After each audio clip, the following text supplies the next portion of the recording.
Benny the Bear and the Missing Moon by Ryan Reeds.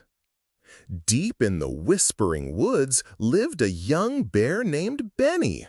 Benny loved adventures, but his favorite thing in the world was the moon.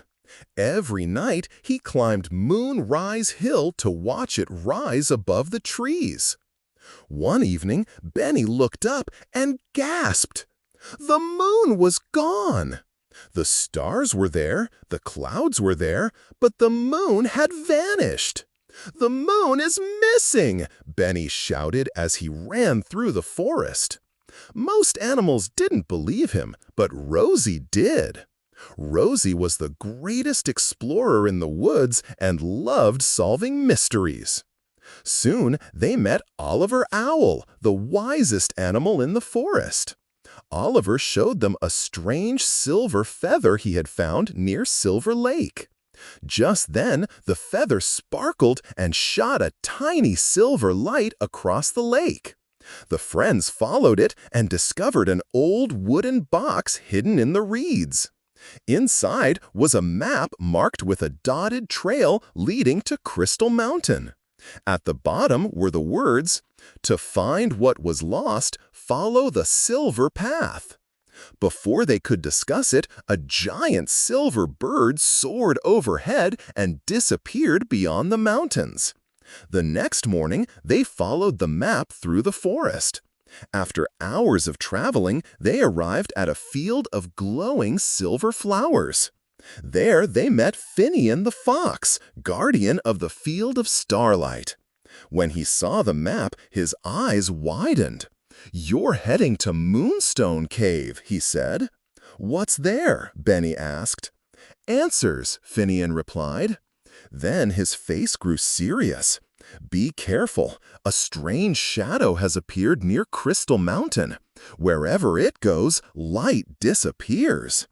That night, Benny stared at the distant mountain. A missing moon, a silver bird, a mysterious shadow. The adventure was becoming far bigger than they imagined, and tomorrow they would discover the truth. The next day, Benny, Rosie, and Oliver reached Crystal Mountain. Hidden between two cliffs was Moonstone Cave. Inside, thousands of glowing crystals covered the walls. In the center stood a giant pedestal, but something was missing. Suddenly, the cave darkened. The crystals flickered. A cold wind swept through the cavern. Then a shadow appeared. Its body was made of swirling black mist, and its eyes glowed pale blue. "The shadow," Oliver whispered. Rosie stepped forward bravely. "Why did you take the moon?" To their surprise, the shadow shook its head. "I didn't." The shadow introduced himself as Shade.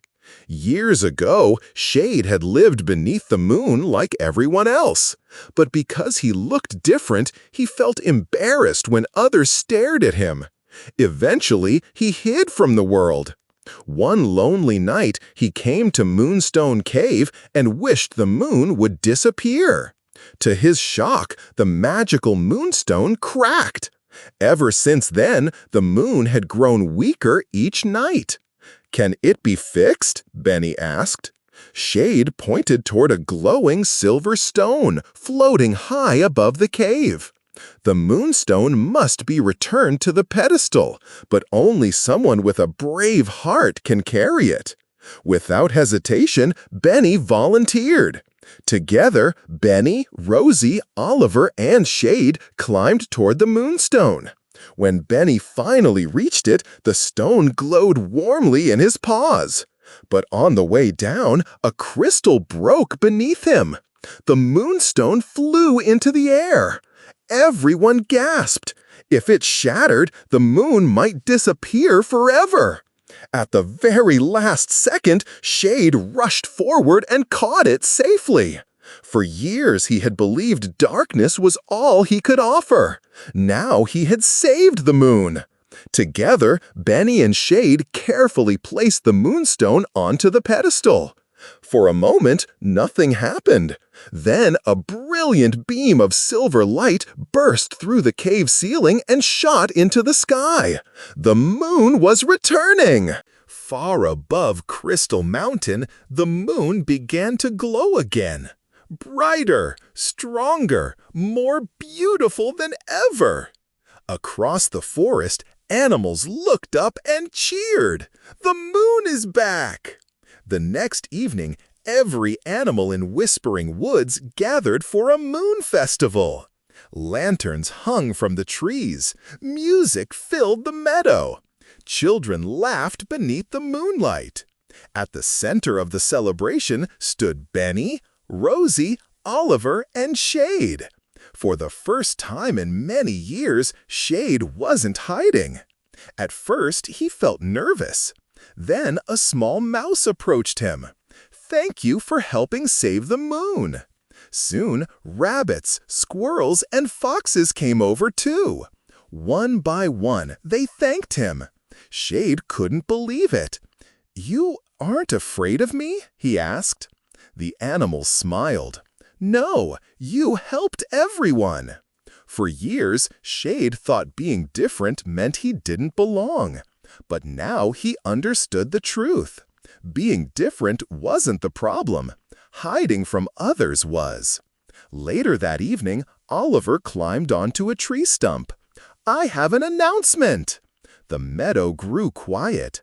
"Tonight, we celebrate 4 heroes." Everyone cheered. Benny showed courage.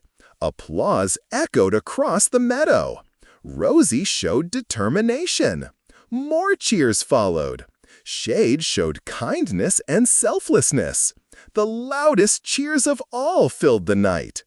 Oliver pointed toward the glowing moon. This adventure reminds us that the world becomes brighter when we stop hiding our light. The animals cheered again. Benny looked at the moon shining overhead.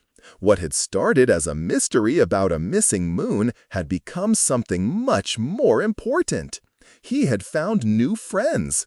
Shade had found acceptance. And the entire forest had learned that everyone belongs, no matter how different they may seem. As music filled the night air, the 4 friends danced beneath the moonlight. And whenever anyone in Whispering Woods looked up at the moon after that, they remembered the adventure that brought it home. The end.